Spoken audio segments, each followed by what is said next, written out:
Well, hello everybody, and welcome to another Mind Science TV interview. I do these interviews now when I find something that particularly interests me, and I've got a good friend who is doing something particularly interesting, and I've got both those situations going on at the moment with Dr. Paul J. Leslie, who, although I class him as a good mate, a good friend, we actually haven't laid eyes on each other together. This is the first time, so the wonders of internet and the wonders of technology. But Paul's a wonderful chap, as well as a fantastic practitioner, very involved in the work with Ericsson, which of course I'm very involved with, and so that became a common link for us. And he has got, if you want, we'll put his website up at drpaulleslie.com, so you can go and see his work there.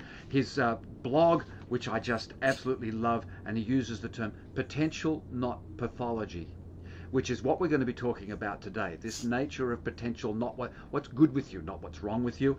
And to assist us all and to make it even easier, he's written a book, or two, or three, but Potential, Not Pathology is one of them. He's just come out with a Low Country Shamanism, which is just absolutely fascinating stuff. But the magic and healing in practice, just wonderful, interesting material. And Get Out of Your Seat. We'll put that up and we'll give you some reviews on that, so you can talk a bit about those things briefly. He is sitting at the moment in Aiken, South Carolina. And all I can say is, welcome, Paul. Please, let's have a lovely conversation for a little bit. Well, you will make it very easy to have a lovely conversation with, Rich. I'm just honored to be with you today, and yes, it's great we've known each other for a while, but not to where we're actually talking face to face. So it's a delight to be here. Wonderful, wonderful stuff. Now, if we could just start with the books. This is something that you've gone a bit bananas with, if we could use a technical term, and it's lovely. Now, the Potential, Not Pathology was the one that really interested me, but then suddenly you came out with more books. This is wonderful stuff. What's been going on with your process there? Well, I would like to totally and completely blame Bill O'Hanlon for turning me into a published author. I took Bill's course, and he delivered the goods, and I became possessed by the demon of speed writing, so I got a couple of books out. I really, the one that was the most fun to write was this recent one I did about low country shamanism. That was about some of the magic practices, the healing practices of the kind of the indigenous slave cultures that spread throughout the coastal southeastern United States. But the one that my heart was most on was Potential, Not Pathology, which I've always loved Milton Erickson as far as I can remember when I got into learning about therapy. But most of the works I found were really more about his being a hypnotist. And, really Erickson was a hypnotist and a therapist. He did seem to do everything at once. But I wanted to say there's a lot of stuff that even people who aren't hypnotherapists can get out of his work, to make something simple, easy to read, to just share some ideas, because I'm afraid that in a lot of ways Erickson is still not as well known as I think he should be. We have the Erickson Congress coming up soon, which I'm hoping to attend, and excited about that. But people know more about obviously Freud and Albert Ellis and all those guys and girls great, but not enough people knew about Erickson in a way that they could instantly start applying in their practice, and that was the goal for that book. Yeah, it's interesting with Erickson. I mean, as you know, I'm very involved, fortunate to be under Ernie Rossi's wing, and I'm actually at the moment, you might have noticed in the Erickson newsletter, I have a little task, which is to review the complete works of Erickson. So we've just done volume 2. I start on volume 3. This is like about 4 or 5 years of work. It's very exciting. Yeah. And you're exactly making the point that Erickson certainly was a therapist and a hypnotherapist and used therapeutic hypnosis, but he was really a a psychologist and a psychotherapist, but the essence of it is that he just worked with the person for whatever it is that the person needed, which may have been hypnosis, which may not have been. And I think just the last thing I want to say before I want to get back to your comments is, in sort of reflection of what you were saying, is that the problem with Erickson, which is the beauty of Erickson, he says, don't do what I do, find from what I do what you do, and then do it better. Absolutely. Yeah, and it's an extraordinary gift to give away his dominance, his commercialization of his technique. Mm-hmm, mm-hmm. He was really, he was from Mars. I mean, it's the only way when someone says, explain Erickson in a sentence, he was from Mars. I mean, Brad Keeney lists him as one of the great, modern shamans, because he was just he saw things so differently than the rest of us do. And I will just go on record here saying that I spent, I don't know, a year or so, year and a half, in-depthly working on this book, going back to all my old notes. It has shown me how little I know about Erickson. And I was actually feeling kind of bad. And remember, I asked Bill O'Hanlon, who studied directly with Erickson, how much he understood. And Bill said, I used to think maybe I had 50%. Until Jay Haley told me that he had maybe 50%. And then it's like, well, hell, I don't know if I even have 20% then. So I said, okay, obviously nobody can really say they understand Erickson 100%. We all get little bits and pieces. He was just an amazing man. I wish I could have met him.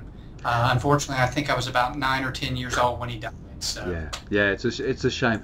I mean, one of the little phrases which actually didn't end up in the review was, so how do we have another Erickson?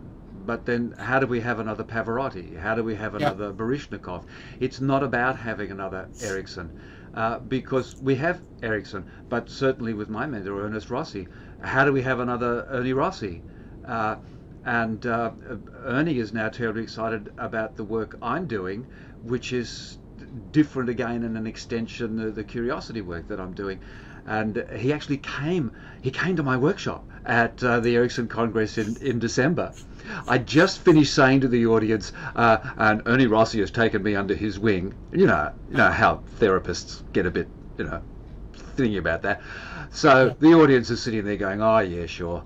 And Ernie Rossi walks up to the front of the stage, gives me a big hug, and sits down in the front row. And I felt like going, man.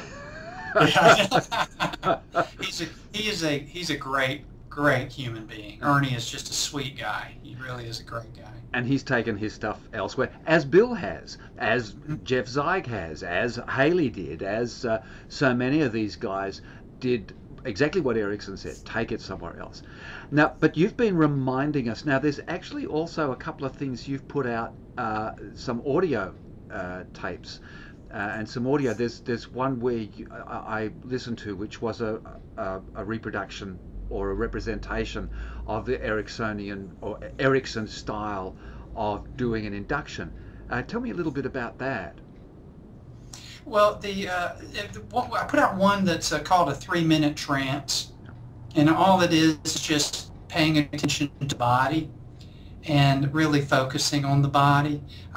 There's a great book out that Mike Yapko wrote called Mindfulness and Hypnosis, something like that. Yeah. He talks about the similarities. And I found that when I'm working with a client, whether I want them to go into trance or not, I need to go into trance first. And even Erickson was always saying that's the best way to do it. So I thought I could put up something for about 3 minutes that would put most people, if they just paid attention and listened, as a way to go into trance. And I found the easiest way was for people just to relax their jaw, kind of focus on the peripheral vision, and then in about 5 seconds, see, I'm already starting to do it, I got to get out of that. It's real easy to go into, but I find that I would set myself in that state. I do my best writing that way. I would figure out problems that way. So I think it's my little homage to Uncle Milton, because a lot of folks who have taken hypnosis trainings and they talk about Erickson. I know a lot of people with NLP talk about Erickson, and the more I see they don't really understand Erickson. It's like these long, drawn-out kind of things they do. And Erickson was only as long and drawn out as he needed to be. Yeah. I found he could probably just put somebody, if he were here today, you and I within a second would probably be down in trance. And, you know, these long rambling things, everything he did had a purpose. Yeah. So putting something out for a 3-minute trance, and you can find it on YouTube, it's just a way to get focused and get in your body and feel open to new experiences. And so we can find that on YouTube. I'll get that address and I'll put that up on for people to access. That'll appear in the front there. And I was just grasping onto that thing. It would just take a second, or it would take whatever. I mean, Erickson sometimes would say it would take several sessions to train someone into being a process, and other times he would just turn around to someone and just say 5 words. But the important thing that you grabbed in there, which I loved, was everything had a purpose. Mm-hmm. Now that's got a lot more in it than we think, and I'd like to tease that out and have your thoughts there, because my immediate reaction is, yeah, what we do, and one of the problems with manualized therapies or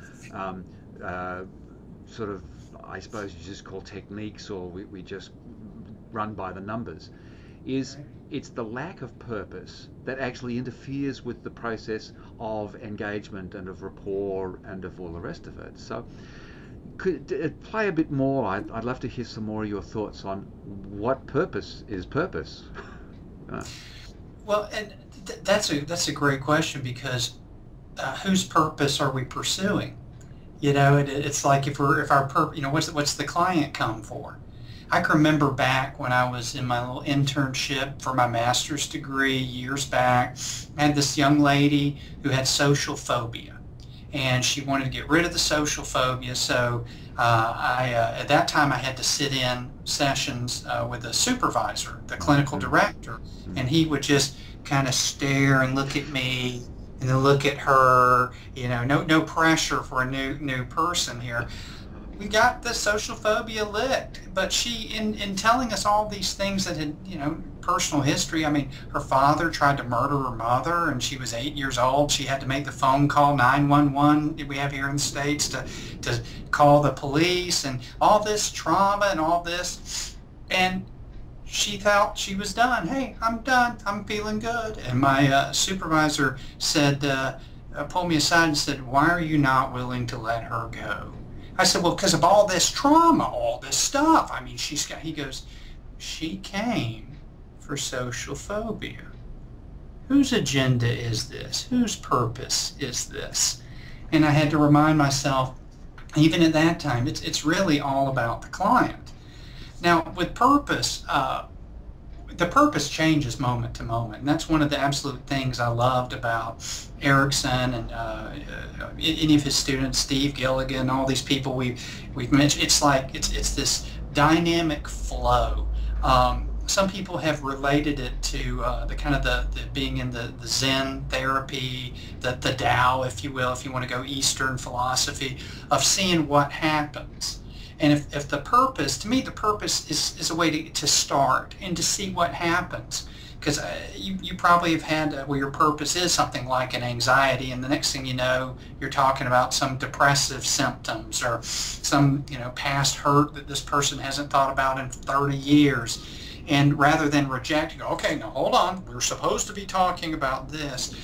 It's Ericksonian is, to me, and I don't consider myself an Ericksonian, but I see through that filter, is the most indirect therapy you can get. Even indirect therapies like client-centered, I think, in some ways, aren't as flexible and fluid and going. So whatever the purpose changes from moment to moment, I think a good therapist will just see what happens. And then we have to, I guess, say goodbye to our feelings that something should be happening a certain way, and just see what spontaneously happens in the minute. And Erickson's, his ability to be anyone for the client, I think, is one of the absolute most astounding things. Here's a guy who could play the grandfather, could play the playful guy with the little wink in his eye, and could be the weird hypnotist, could be a real hardcore SOB to kind of say, hey, you're not going to talk to me like I'm going to start a crisis over here to force you to do something, so while I'm doing something over here. He had that flexibility. And to me, when we're talking about purpose, we all need as therapists, I think, the flexibility to follow that purpose that will change from moment to moment. Yeah, it's the curious thing of being a client responsive is the term I use, client responsive therapist. And I had an interesting client myself. It was fascinating. She was a walk-in, and she just came in and said, well, I'm off to see another psychiatrist. And I've seen everybody, and I've read everything, and I know, everything about everything I'm doing, and I thought I'd give you a go. And I said, oh, excellent. You're my only hope, Obi-Wan. I'll be back in an hour and a half, and I'll give you an hour. So it was interesting. And actually, I would like to think Erickson would be very proud of me, because we're sitting in there, and so I used sort of confusion technique, I followed her lead. She said, I don't want to do anything that anybody's ever said before. So we were doing some technique, and I knew what I was doing. I was following a path, but at one point she stopped. She said, do you know what you're doing? And I said, not really. And it just jolted her, and she then said, well, what's going to happen if you don't know what you're doing? I said, well, you've been doing stuff with people who know what they're doing for years, and it hasn't done you any good, so how about we try this? Lovely. And it broke, that and a couple of other things broke the routine of her being smarter than the therapist. So the only way I could make her not smarter than the therapist was make me completely stupid. Yes. In my case, that isn't hard to do, Rich. Worked like a treat. Yeah. So when we go in here, so now we're sort of broaching now around the edges of that title, potential, not pathology. So in the sense, with pathology, we tend to say, okay, let's find what's wrong, treat what's wrong, fix what's wrong, and then make you right somehow. Whereas you're taking this discussion and utilizing Erickson, but then taking it your way and making it better, as Erickson told us, this sort of potential. So let's tease those words. Pathology we've talked about a bit. So potential. What are the ways you discuss that in the book? It's really interesting. Potential to me is it's that dynamic ability that we as humans have to always have access to resources. And any resource to make ourselves happier, healthier. To me, the bulk of Erickson's work, but also, I don't want to leave out anybody, like we're talking about Jay Haley, the strategic therapy. If I had to name my approach, it would be resource-directed therapy. Whatever it is, it's always getting people to what they need to grow. And if we need to grow, just that we grow enough that we don't have to do a certain OCD pattern. We can break that pattern just a little bit. It gives us a resource to do something different. If we need to, instead of focus on, like we say, on the problem, we say, what resource does this person need? So if somebody's, terribly depressed because they have been abandoned by a loved one, and they're what resource do they need? Maybe they need connection. So where do they already have connection in their lives, or where have they had connection? So, getting them to connect in a certain way without discussing more than we need to. And I think, Richard, that's the biggest thing and we're all guilty of this, is we spend too much time talking about the problem. And it's important the first session that a person comes in and, that they need to tell their story. And I believe in honoring a person's story. And if they need to tell it once or twice, so be it. But the more that we spend tied up in that frame, if you will, of the problem, we're totally shutting out any hopes of pulling in the potential, the resources. So if we, okay, so how long you been depressed? Okay, when did this start? And we got to ask some of those questions. But some people, it's 3 sessions, and all you're doing is talking about how bad they feel. And, you know, as I said, we've all been guilty of this, but somewhere they have some resource, and it's hard to find sometimes, but they have some resource, some way that we can activate their ability to tap into that potential, because they haven't always been depressed. Somewhere in their life, it's only been 5 minutes. And don't we love those people that, well, I've always been depressed. Really? Wow. There's babies that come out. You hold them and they, look, I've got a little bipolar baby here. It's, you know, it's somewhere in their lives, even if it's for 5 minutes, they haven't been depressed. And those are resources. That's the potential we have to grow, the potential we have to change, the potential we have to look at a situation differently. Situation doesn't change, but our perception, that's a potential. So instead of saying, all right, we got a problem and let's find a solution. Now, you know, some solutions are good, but we still are stuck in a problem. You can't have a solution without a problem, and vice versa. As a matter of fact, Wendell Ray and Brad Keeney came up with what they call resource-focused therapy. And I think the first rule was there would be no talking at all about the problem. And that's a little extreme, but, you know, it really shakes up our paradigm as we're trained, particularly in diagnosing, to look constantly for what the disorder could be, what's the pathology. Yeah. So if we give somebody a resource of maybe, you know, if they like to bake and they're depressed, well, maybe they could bake and take something they bake to a nursing home and share with people, or, you know, take it to a school to share with the children. They're getting that connection, they're feeling appreciated, and we don't need to keep talking every session about that. Ask them how they're baking. Oh, you really like baking. Have you ever thought about doing it as a part-time job? What's your favorite thing to bake? You know, recently I had a lady come in who had panic attacks, and she loved to cook and just, you know, was asking about her hobbies. So I asked her, we'll just pretend her name's Angela. I asked her if she'd be willing to create a new dish called Angela's Anxiety, and she had to make it up herself, and she had to you know, just come up with her own recipe. I wasn't going to help her, but she was supposed to come back to me in 2 weeks and tell me how Angela's anxiety was. Well, she came back, she told me what it was, and it sounded pretty good, but it's interesting that she hasn't had the anxiety and had any of the panic attacks. And I can't tell you, Richard, you know, why that worked, but it's like she needed that creativity, I guess, in one area of her life to find a creative way to deal with her anxiety. Wow, I mean, the neurobiologist in me is just leaping forward, going, "Oh yes, very clever."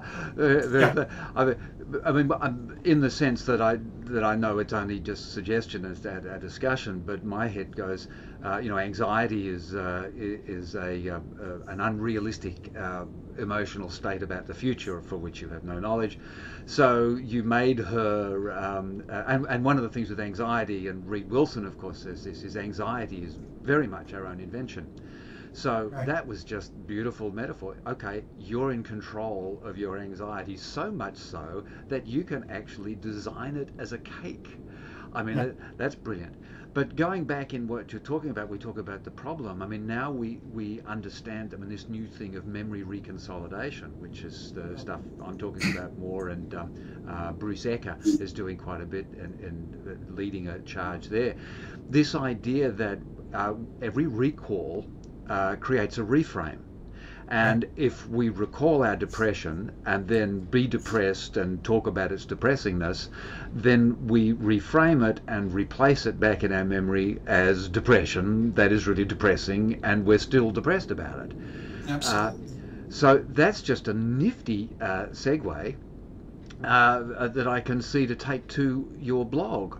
As we sort of dance around your experience and your practice, because this is a regular thing, and your most recent blog was about this very thing of the nature of reframing. And one thing I love about it, hopefully people will pop into it, it's the blog's potential not pathology.com, so I'll have that then.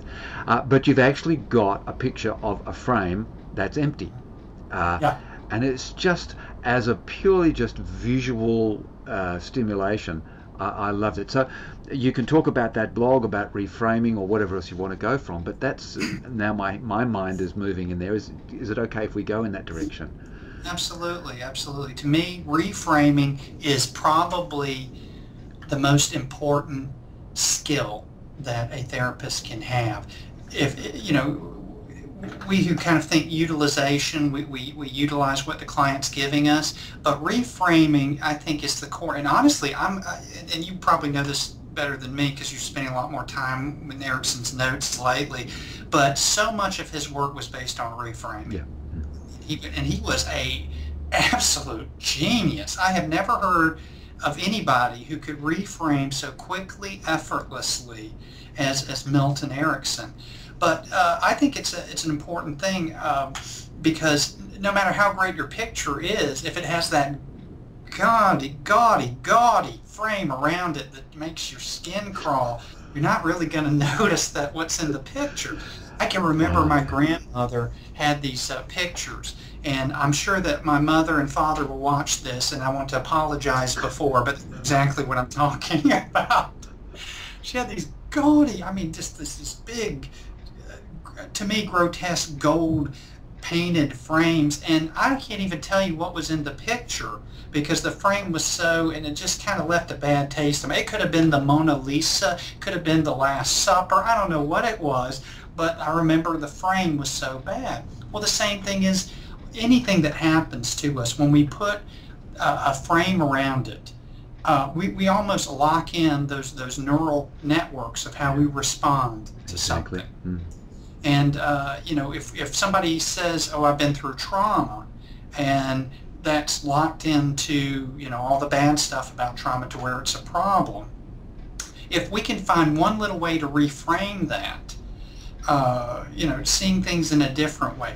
I'll give you a great story. I worked with a lady one time who she came to me. She was in her late 20, about 30, and she was a new mom, had a 1-year-old baby, and having the baby, which was the most precious thing in her life. And her husband was so sweet. They'd been married about 2 years, and she had been raped when she was 18. Didn't know who the assailant was, you know, bad stuff. And she dealt with it, which means she didn't deal with it. That's when people say here, they say, "Oh, I dealt with it," which means they're really not. But so she thought she could just kind of work through it on her own. But then something about having the baby triggered a lot of, and I think, you know, your body's changing with the baby. You know, your brain's getting activated in different new ways when you're a new mom. All that old stuff started coming back. She started having nightmares and a lot more anxiety and jumping a lot, you know, that startle response, you know, so she hadn't had that as much. So we were just talking in one of our early sessions, and she told me that her husband, she had just met on a whim, just met him at a bookstore. And he didn't even live in the town. He lived, you know, in another state or two away, but he was just in for the day and the night doing some presentation, and he got bored and went across the street to the bookstore. Now, sometimes our unconscious mind asks us to ask questions that we don't even know why in the world we're asking it. So I just asked her, I said, "What were you looking for at that bookstore?"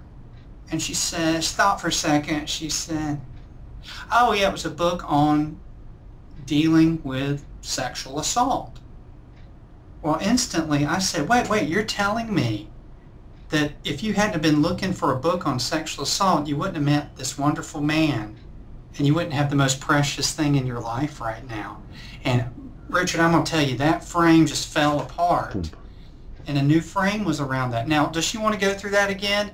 Heck no, does not ever want to go through that again. But something shifted inside her. And I can't take credit for it. It just came from, you know, that one question. But her frame shifted.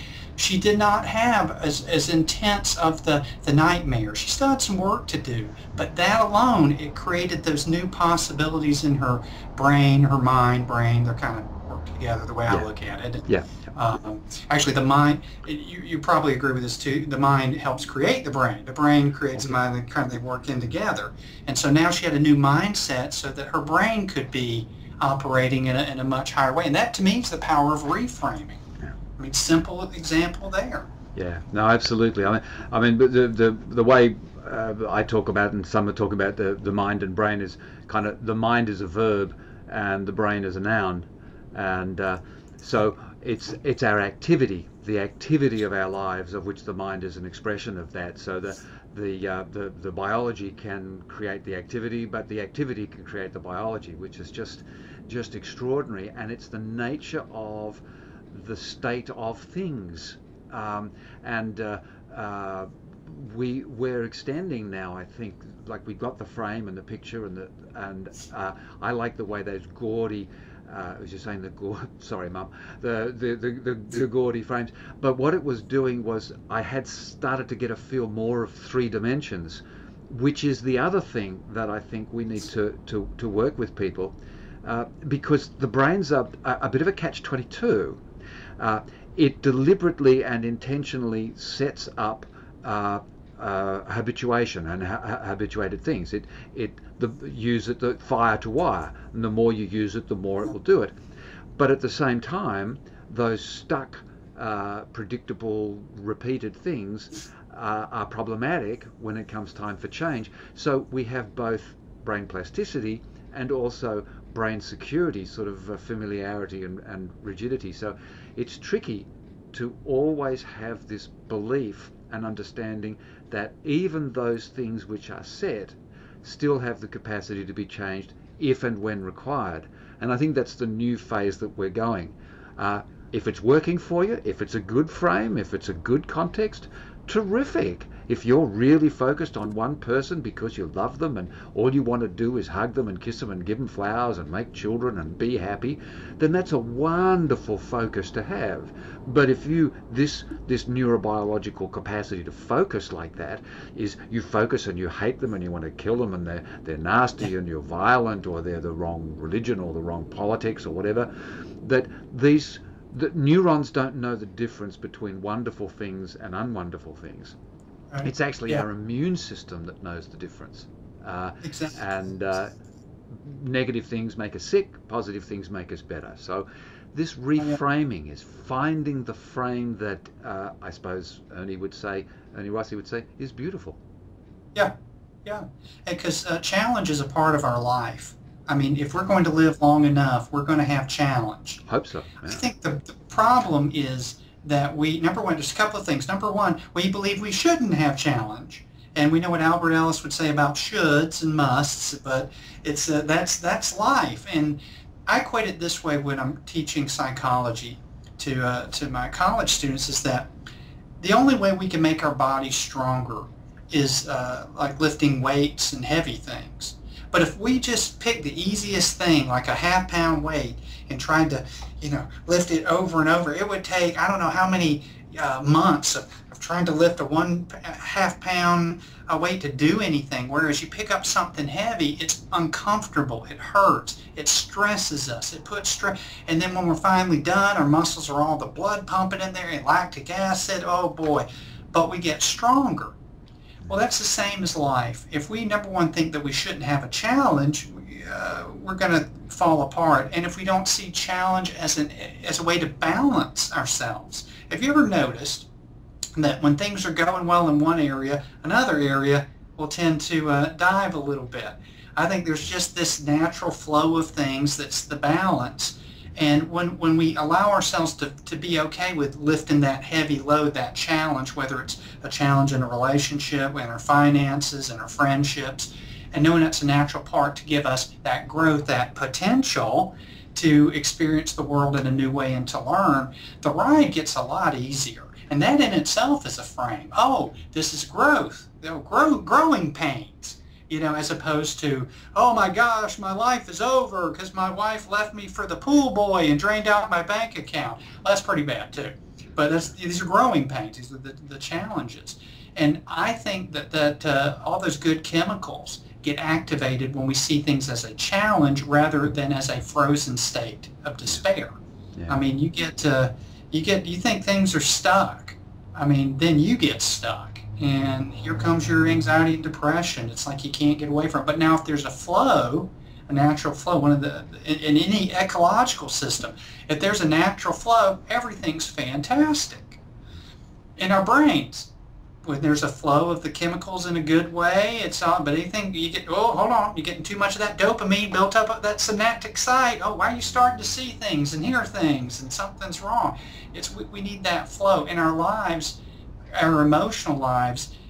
It's the same way. So whenever there's a stoppage, we get stuck, we get buildup, and then all those chemicals and all our thoughts and beliefs, everything gets stuck instead of this natural flow. And if we could just get people to go with the flow, we'll be fine. Yeah, and also that just leads me to think that other aspect when we're talking about things like depression and anxiety. And I know there's a lot of talk about the idea that, hey, what if they're not diseases? But exactly what you were saying, they're indicators and stimulants and reminders, and it's a brilliant way. You sit there and say, well, I'm depressed, and someone like me says, oh, fantastic. Let's find out what the depression is trying to tell us. Yeah. Yes. So again, looking at these negative, or what we call dysfunctional emotions, is actually having a function and doing something useful that we need to investigate. So diving down into the depression is not necessarily doing anything. It's a bit like when you've got blood, is following the blood. No, the blood is just telling you there's a wound. Yeah. And you follow the as Ernie Rossi says, the symptom path to enlightenment. Follow the symptoms to find the wound, and then the wound will actually tell you what it needs if you listen, which is quite fascinating. But just that was just a response there. But I wanted to ask the question when we're talking about these things of not having challenges too much or not having too much difficulty, the degree to which this is a bit of a first world problem, and particularly a problem in America, because it's sort of like there's a privilege to a developed country. And one of the things that always bothered me in the TV programs and in the soap operas, I remember, I can't remember what your kids think, they were sitting there and one said to the other, it'll be okay. It'll be okay. And it was sort of like, I was thinking, well, of course it's going to be okay. You live in a first world country, everything's fine. Why do you think it's not okay? And it's exactly what you're saying. Why they thought it was not okay was because it was difficult and it was a struggle and it was a challenge, and they didn't like that. Whereas you go to other countries and they sit there and I say, how was the day? So, oh, challenging, yeah. But it'll be okay. Yeah. And there's just a different frame. There's a different frame. Oh, absolutely. And we're here, I don't know how it is in Australia, but here we have gotten to where we coddle our children so much that they don't know how to deal with challenges. These natural states of emotional development involve having those challenges. So you'd have an 18-year-old kid about to go off to college, doesn't know how to do his own laundry, doesn't know how to cook anything, doesn't know how to really interact with anyone other than the computer, doesn't know how to handle disappointment because he gets everything he wants, doesn't know how to approach authority figures because he never had one because everyone's equal in the household, or maybe he's even in charge. And then you find out, that guy had a psychotic break. He went from small town America to UCLA in Los Angeles, and something just snapped in him because he didn't have all those steps. And in those a lot of those countries, I mean, not that anyone should have to grow up too fast, but I mean, I've seen and watched video of people going through children they already taking on responsibilities as soon as they can walk, and I think that's sometimes a good thing. I think too much inactivity and trying to coddle children is actually setting up more clients for us, which might be good for my wallet, but might not really be the best thing for our culture. I don't know if that's the way where you are. Oh, sure. Yeah. Keep to the left there, Paul. Your head is hiding behind my head, and I'm missing you. That's better. Yeah, and this use of the word, I wrote on one of the chalkboards, the way my little sayings, now you're a bit too far, come back in, yeah, beautiful. The responsibility actually means the ability to respond, and unless you and you learn responses through experience, and also exactly what you're saying there, and there goes a guy out, a chap out into challenge with no skills, and so we've just got Csikszentmihalyi's little chart of flow, where when skill is below challenge, it becomes all these difficult things, and it's interesting and challenging for us as we move forward, is to understand what are the skills that are best to teach, because I think that's the big discussion going on at the moment in education. Do we teach facts and information and so on and so forth, or as we're starting to see now, do we actually teach mindfulness and interaction and the interpersonal neurobiology work going on, the Goldie Hawn Foundation and various other educational things. So that's interesting. Again, looking at the potential, we're missing the potential not only of ourselves, but of ourselves with other people. Yeah, absolutely. One thing you brought up a great point is that you said it could, it could be go this way or it could go that way. I find that the biggest impediment to a person's potential is dichotomy. And you mentioned education. We have the same thing here. Now we're trying to push, so we're real left brain, where it's real science and math and all that. And that's great stuff, but we're pushing farther and further away from our right brain, which is the seat of creativity, which is the seat of symbolic art, all these kind of, literature, great works, kind of that classic left brain, right brain. And to me, when we say or instead of and, we limit ourselves. And I think that's education. I don't want to go on, because I could probably do 3 hours ranting against the state of education. But I think it's true too with therapists, because if you're a cognitive therapist, well, you're only going to be dealing with the conscious mind. And if you're a hypnotherapist, you're going to be dealing with the unconscious mind. And if you're a Gestalt, you're going to be dealing with, and instead of going, I deal only with this, or I do this or that, what's the and? And the and is that potential. What's the person bringing? That potential.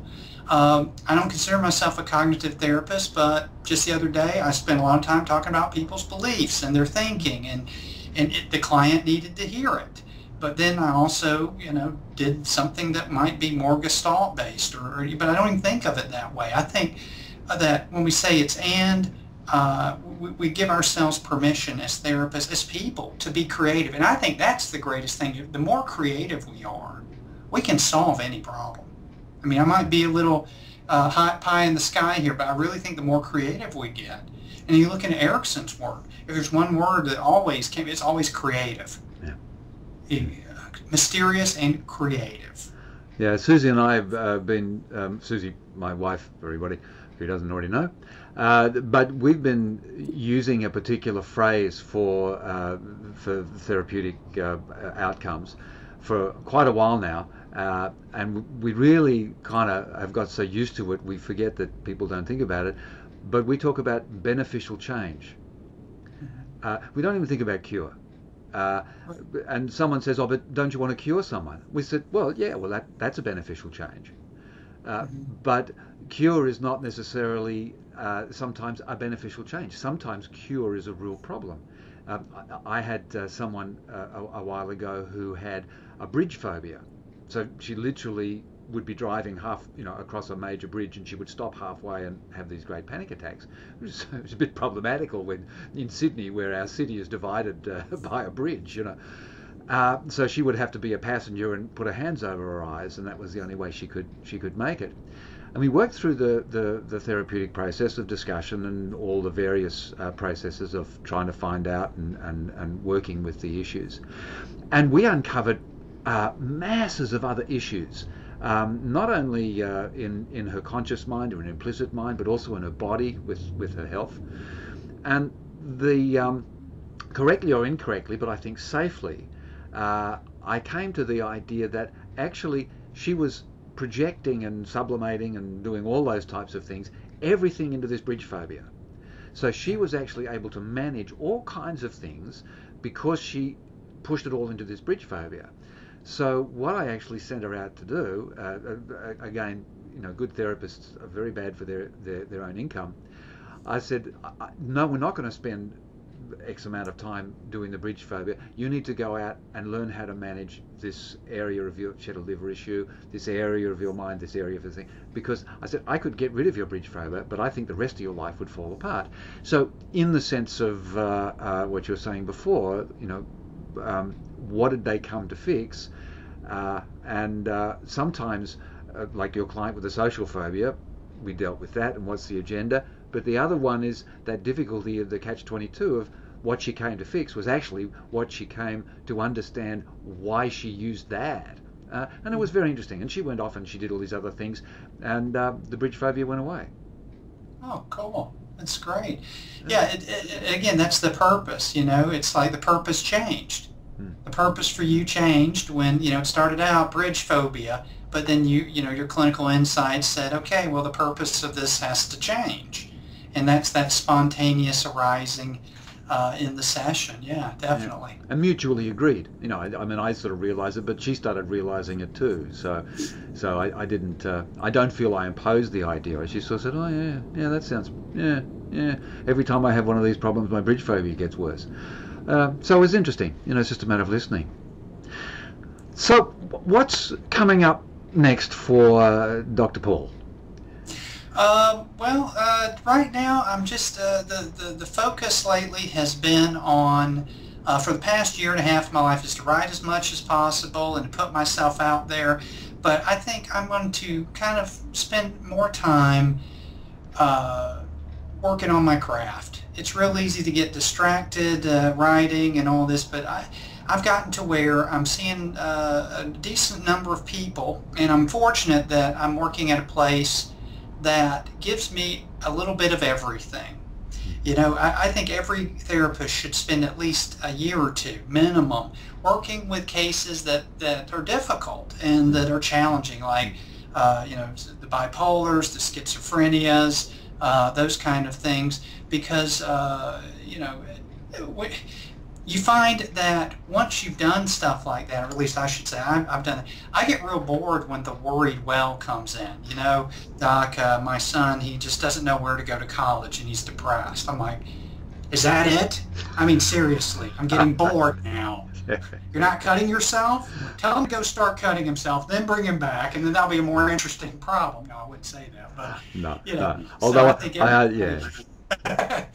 understand the things. That sort of effort, but I know it's just to help along, so it doesn't people say, oh, Paul's a trivialist, and then, but when you do that, then it is that thing, and I know from everything you've said that then you pause and you go, no, just a minute, everybody's issue is everybody's issue, and that goes along, and so then you just sort of calm down. I've got a client who is working with grief. But really what we do is she just needs someone to talk to about her decisions. And I've discussed this, so we're not really doing therapy. And she said, well, my life is easier because I come in and see you. And so it's like that. And I'm sometimes, I'm trying to stimulate my brain to stay awake because we're not really discussing anything interesting. And then I slap myself and say, my purpose is not that. But yes. It is, my walk-in who came in, at the end of that, certainly the exhilaration of, the wow, that was an extraordinary event. And other times when you go through and you're terribly tapped out, you're really, really exhausted. You've concentrated yourself into complete exhaustion, and so there's this variety of challenges. That's absolutely right. And the challenge sometimes is to meet things that aren't challenging, or challenging so much for the therapeutic process. So there's a lot, isn't there? There's a lot. And we don't know. In any therapy book will tell you that, you just don't really know what the impact you'll have. I mean, a couple of months ago, I usually don't work with children. It's just not my thing. They're better people, but somehow I got this 10-year-old little boy, and his mother and father were both, mom died of a drug overdose, dad committed suicide, living with grandma, bad stuff. I didn't know what to do with this kid, and so, we did the usual, how you been feeling, and he'd give me one or two answers. After the second session, I did something, and he wanted to know, I said something, and he says, do that voice again. I said, what voice? He says, you did a funny voice. So the sessions have, over the past month or two, he wanted to learn how to speak with a Russian accent. So I did a really bad Russian accent to show, when you are doing therapy with an ordinary body, you want to talk to them. And he just thought that was hysterical, to talk like an English person. My apologies to anyone who may be from England. Well, there's the upper-class English, and then there's the Cockney kind of accent. And he's just thinking that's the greatest thing. Within a couple of weeks of that, he'd come in, he'd practice with me, we'd do... His behavior's better. He's focusing in school. Grandma says he's not driving him crazy. I thought, to be honest, Richard, that I was just killing a little bit of time and having fun with this kid, but I was giving him competency that I didn't see initially, because he was probably going to school and doing those accents and being the life of the party, It's hard to say. I know, and you were so beautiful. You followed the symptom path. You followed the client. Your client responsive. Somebody else might well have said, "Oh yes, that's fun, but let's get back to the serious work." Ernie Rossi would say, "Forget the serious work." And that's my curiosity approach is really trying to engage play, and there's a lot more. I mean, there's a conference in UCLA, the Interpersonal Neurobiology Conference, is actually themed around play this year, which is great. It's going to be very interesting. Csikszentmihalyi is going to be there, and some pretty neat sort of people. So I'll be there. How you guys complain about having to go to the next state for the conference. Australia. Yeah, I had to go out to California, and I was going, oh gosh, that's a 4.5 hour flight. I mean, that was 20 hours on a plane or something for you guys. It's not too bad. About 14 hours. But so we're getting to wrap up time. Now you're talking about Ericsson conference. You're talking the couples one, or you're talking about December with the Ericksonian? I'd love to do them all, but I'm coming probably to the one in December because it'll be specifically about Ericsson. So. Well, we will shake hands because God willing, and actually it's called Money willing. I'll be there, but so I'm pleased to hear the getting the messages out, things like doing this interview, and seeing all those wonderful clients and all those very fortunate people who are going to be confronted. They confront themselves with their own potential. I think it's a wonderful opportunity. I'm excited about them.